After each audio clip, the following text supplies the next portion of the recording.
नमस्ते साथीहरू। आज म एलएलबी इन्ट्रान्स एक्जामको तयारीको लागि एउटा महत्त्वपूर्ण नयाँ विषयवस्तु लिएर आएको छु। यसमा छ व्यक्ति र व्यक्तित्व, पर्सन एन्ड पर्सनालिटी। व्यक्तिको अर्थ, व्यक्ति ल्याटिन भाषाको पर्सनियाबाट आएको हो, जसको अर्थ मुकुन्डो मार्क्सलाई जनाउँथ्यो। पहिले मुकुन्डोले नाटक खेल्ने कलाकारहरूले मुखमा लगाउने कृति पहिरनलाई सङ्केत गर्दछ, जसलाई त्यस समय पर्सनिया भनिन्थ्यो। पछि वरिपरिका सम्पूर्ण मानिसहरूलाई पर्सनिया भन्न थालियो र बिस्तारै पर्सनियाको परिमार्जित रूप नै पर्सन भएको हो, जसको अर्थ मानिस भन्ने बुझाउँथ्यो। विधिशास्त्रले वैधानिक अधिकार र कर्तव्यको अध्ययन गर्दछ। कानुनले जसलाई अधिकार र कर्तव्यको लागि योग्य ठान्दछ, त्यसलाई ऊ मानिस हुन पनि सक्छ, नहुन नि सक्छ, अथवा सजीव हुन पनि सक्छ अथवा निर्जीव हुन नि सक्छ। अब मानिस हुन सक्यो या अब कुनै सङ्गठनहरू हुन सक्छ, जसले कर्तव्य र अधिकार वहन गर्ने क्षमता राख्दछ, त्यसलाई व्यक्ति भनिन्छ। व्यक्ति अब कति प्रकारका हुन्छन् त भन्दाखेरि व्यक्ति यो दुई प्रकारको हुन्छ। एउटा प्राकृतिक व्यक्ति र अर्को छ कानुनी व्यक्ति। प्राकृतिक व्यक्ति के हो त? प्राकृतिक व्यक्ति भनेको जन्मेपछि मृत्यु हुनु स्वाभाविक भएकाले व्यक्तिलाई प्राकृतिक व्यक्ति वा मनुष्य, नेचुरल पर्सन वा ह्युमन बिङ्स भनिन्छ। प्राकृतिक व्यक्तिलाई साधारण व्यक्तिका रूपमा परिभाषित गर्न सकिन्छ, जसको अस्तित्व प्राकृतिक जन्मबाट हुन्छ। प्राकृतिक व्यक्तिको उत्पत्ति प्राकृतिक रूपमा नै हुने गर्दछ। प्राकृतिक रूपमा हिँड्न, बोल्न, खान, देख्न का साथै अन्य कुराहरूको अनुभूति गर्न सक्ने सामर्थ्य राख्दछ। प्राकृतिक व्यक्तिले कानुनको अधिकार प्रयोग गरी आफ्नो हक अधिकार सुनिश्चित गर्दछ। आफ्नो हैसियत क्षमताको प्रयोग गरी कानुनी मान्यता प्राप्त गर्दछ। प्राकृतिक रूपमा जन्मेको सबै व्यक्तिले कानुनी मान्यता प्राप्त गर्न सक्दैछन्। प्राकृतिक रूपमा जन्मेका सबै मान्छेहरूले अब कानुनी व्यक्ति हो भनेर चाहिँ अब कानुनले चाहिँ सबै व्यक्तिहरूले चाहिँ पर्सन व्यक्ति भनेर चिन्दैन अथवा मान्दैन। के छ भन्दाखेरि कुनै पनि मानसिक तथा शारीरिक अवस्थाले गर्दाखेरि त्यसले कुनै पनि विषयवस्तु अथवा त्यसको सेन्सले काम गर्दैन। त्यसले असल र खराब छुट्याउन नसक्ने अब शारीरिक र मानसिक कारणले गर्दा त्यो भयो भने चाहिँ त्यो प्राकृतिक के हुन्छ भन्दाखेरि प्राकृतिक रूपमा त्यसलाई व्यक्ति भनेर भनिन्छ। तर कानुनले चाहिँ त्यसलाई व्यक्ति भन्दैन, त्यसलाई चाहिँ व्यक्ति मान्दैन। अब व्यक्ति हुनलाई शारीरिक र मानसिक रूपमा स्वस्थ मान्छेहरू वा जसले चाहिँ अधिकार र कर्तव्य लिन सक्छ, त्यसलाई चाहिँ अब व्यक्ति भनेर भनिन्छ। अब कुनै पनि अब व्यक्ति वा सङ्गठनहरू पनि त्यसमा पर्दछन्। अब कानुनी व्यक्ति भनेको त के हो त भन्दाखेरि कानुनी व्यक्ति कानुनद्वारा व्यक्तित्व प्रदान गरिएको वस्तुलाई कानुनी व्यक्ति भनिन्छ। कुनै पनि वस्तुलाई व्यक्ति बन्न त्यसमा शरीर र इच्छाको आवश्यकता पर्दछ। जस्तै कुनै व्यक्ति अर्थात् प्राकृतिक व्यक्तिले कानुनको अधीनमा रही स्थापना गरेको सङ्घ, सङ्गठन, कम्पनी आदि पर्दछन्। यसको स्थापना कानुनी व्यक्तिले गरेको हुन्छ। यसलाई न्यायिक व्यक्ति, कृत्रिम व्यक्ति, काल्पनिक व्यक्ति पनि भन्ने गरिन्छ। अर्थात् शुद्ध कानुनी कृति रचना हो। कानुनले वास्तविक वस्तुलाई मानवीयकरण गरी व्यक्तिको सिर्जना गरेको हुन्छ।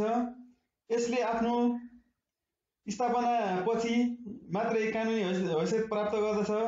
यसले संस्था स्थापना र अन्य कानुनी रूपमा मात्रै हुन्छ। यसको अन्त्य र स्थापना चाहिँ कानुनी प्रक्रिया अपनाएर मात्रै गर्न। त्यसैले कानुनी रूपमा यसको अन्त्य नगरेसम्म यसको अन्त्य हुँदैन। यो सिर्जित व्यक्तित्व त्यस सीमासम्म जीवित रहन्छ जुन सीमासम्म कानुनद्वारा अधिकार र कर्तव्य निहित गरेको हुन्छ। कर्पोरेसन, संस्था, धनकोष वा जायज यथा फन्ड अर स्टेट सङ्घ सङ्गठनहरू चाहिँ यो कानुनी व्यक्तिमा पर्दछ। अब व्यक्तित्व के हो त? व्यक्तित्व भन्दाखेरि कानुनी व्यक्तित्व लिगल पर्सनालिटी भनेको कानुनको कृत्रिम उपज हो। व्यक्तित्वको अभिप्राय दार्शनिक दृष्टिकोण मनुष्यको बौद्धिक स्वरूप हो। वैधानिक दृष्टिकोणबाट अधिकार र कर्तव्य धारण गर्ने सामर्थ्य भएको कुनै इकाइ नै व्यक्तित्व हो। प्राकृतिक व्यक्तिलाई कानुनले वास्तविकताको आधारमा प्राकृतिक व्यक्तित्व प्रदान गर्दछ भने कानुनी व्यक्तिलाई कानुनको कल्पनाद्वारा कृत्रिम व्यक्तित्व प्रदान गर्दछ। व्यक्तिको धारणा विधिशास्त्रको एक महत्त्वपूर्ण उपलब्धि हो। यसले विधिशास्त्रलाई एक महत्त्वपूर्ण दर्शनको रूपमा स्थापित गर्न ठूलो भूमिका खेलेको हुन्छ। विधिशास्त्रबाट यस धारणालाई हटाइदिने हो भने कानुनको निकै ठूलो अंशलाई गुमाउनु पर्ने वास्तविकता अदृश्य छैन। वास्तवमा भन्ने हो भने व्यक्तिको धारणाको अभावमा कम्पनी कानुन वा बैंकिङ कानुन जस्ता केही महत्त्वपूर्ण कानुनी व्यवस्थाको अस्तित्व नै समाप्त हुन जान्छ। स्वयं मानिसका कतिपय अधिकार यसै धारणामा उपलब्धिका रूपमा रहेका छन् भने मानिस कतिपय सामाजिक सङ्गठन यसका धारणाको अभाव अस्तित्व हुन सक्दैन।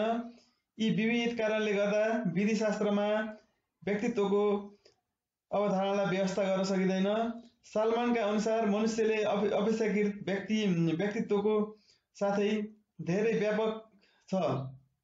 कानुनी व्यक्तित्व कानुनको कृत्रिम रचना हो किनभने कानुनले एउटा ढुङ्गालाई व्यक्ति मान्न सक्छ तर दास अथवा मानसिक रूपमा अस्वस्थ व्यक्तिहरूलाई व्यक्ति मान्न सक्दैन।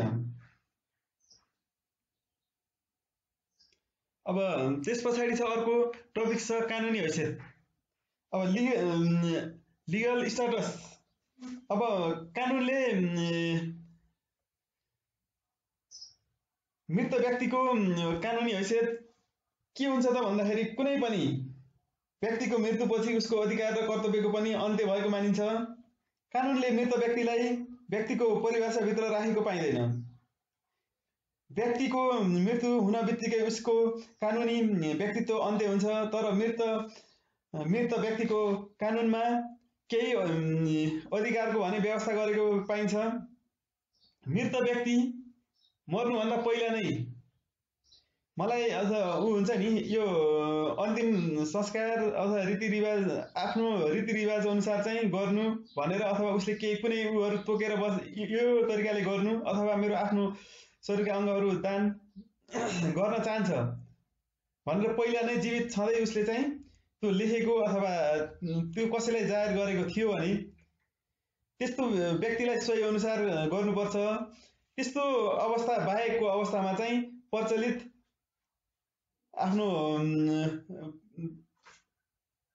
कानुन अथवा आफ्नो रीतिरिवाज अनुसार चाहिँ उसको चाहिँ दाह संस्कार गर्ने अथवा अन्य उसको सम्पत्तिको बाँडफाँड गर्ने चाहिँ अधिकार रहेको हुन्छ। त्यसपछि अर्को छ गर्भमा रहेको व्यक्तिको कानुनी हैसियत। गर्भमा रहेको व्यक्तिको कानुनी हैसियत के हुन्छ त भन्दाखेरि व्यक्ति हुनका लागि मानिस तथा बालकको जीवित अवस्थामा जन्म भएको हुनुपर्दछ भन्ने भनाइले गर्भभित्रको बालक व्यक्ति हो वा होइन भनेर विवाद खडा गर्दछ। आमाको गर्भमा रहेको बालकलाई कानुनी परिकल्पना अनुरूप जन्मिएका व्यक्तिको रूपमा लिने गरिन्छ। पछि जीवित जन्मेको खण्डमा उसले कानुनी मान्यता पाउँछ। हिन्दू कानुनको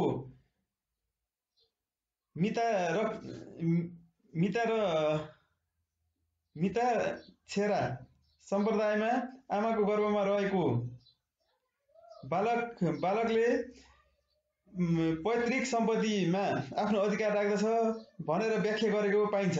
त्यसैले बालक जन्म पाउन बित्तिकै नैसर्गिक अधिकारको कल्पना गरेको देख्न सकिन्छ। गर्भमा रहेको बालकलाई पनि हानि नोक्सानी पुग्ने खालको कार्यहरूलाई कानुनले बन्देज लगाएको छ। सकुशल र सामान्य अवस्थामा जन्म लिन पाउनु सबै कानुनी प्रणालीले बालकको प्राकृतिक अधिकारको रूपमा ग्रहण गर्दछ। अब त्यसपछि अर्को छ कानुनी जनावरको कानुनी हैसियत। जनावरको कानुनी हैसियत के हुन्छ त भन्दाखेरि जनावरसँग पनि कानुनी हैसियत वा दायित्व वहन गर्ने क्षमता हुँदैन। त्यसले जनावरको कानुनी हैसियत हुन्न। तर प्राचीन कालमा चाहिँ जनावरले कुनै पनि मान्छे मार्यो अथवा केही गर्यो भने चाहिँ त्यही अनुसार उसलाई पनि सजाय गर्ने अथवा त्यसलाई पनि मृत्युदण्ड दिने गरेको पाइन्थ्यो भने चाहिँ अहिले चाहिँ के छ त भन्दाखेरि अहिलेको व्यवस्था अनुसार चाहिँ जनावरको कानुनी हैसियत अब खासै हुँदैन।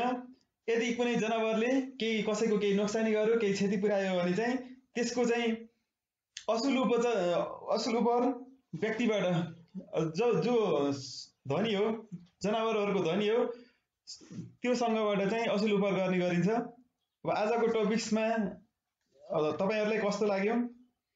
अब व्यक्ति र व्यक्तित्वको चाहिँ अब आजको टपिक्स अब यही अन्त्य गर्दछु।